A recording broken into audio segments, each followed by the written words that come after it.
Hey everybody, I'm just starting on my left blocks and I thought I would show you real quick how I'm doing row one. There's nothing tricky here. I just thought that I would show you guys, especially for the beginners.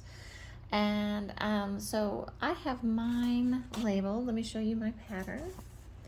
So I have my left block here labeled 8 is my background piece and G is my print piece. So on this first row, it's just a little bit different because we don't have that extra 2.5 inch square that goes on the rest of them through row 6. So 2 and through 6 have that extra 2.5 inch square. Row 7 has the background 2.5 inch square. It's just all by itself. So I'll just show you real quick how I'm doing this row 1. So I had mine separated in piles. So here's my 8 was my long background piece, and G was my 2.5 inch square print. And I am chain piecing those. So I'll just show you a little bit like what that looks like. So first I take one of my background pieces, get it over here. I take the print piece and I flip it over. I've got a little 6-inch ruler here that's real handy. I keep right by my sewing machine all the time. I've got a disappearing ink pen, and I'm just gonna mark from one corner to the other a diagonal, and I kind of missed the mark on that just a little bit because I'm trying to look around the camera.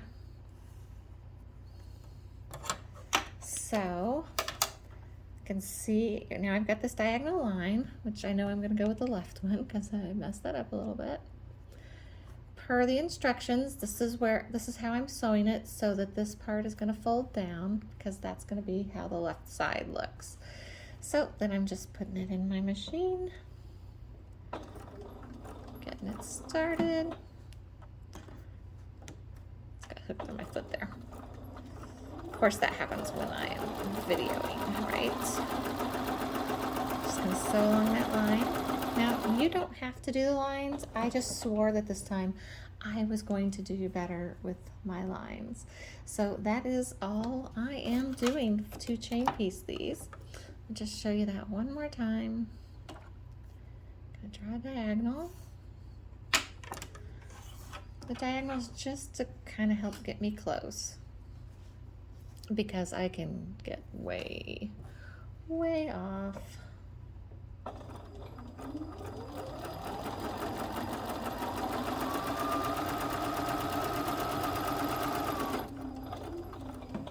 Okay, and that's all there is to it. Now this is just chain piece, so you'll just clip each piece, and then what we're going to do is we're going to go in here and we're going to go 1/4 of an inch away from our seam, and we're going to trim that right off. If you want to use scissors, you can. I prefer to use a rotary cutter. I just line them all up on the cutting board and use a long ruler and trim all those off. It doesn't have to be super exact, but you want it to be 1/4 of an inch, as neat as you can anyway. Hope that helps somebody. I'll come back with a video on rows 2 through 6 and show you how I'm going to do those.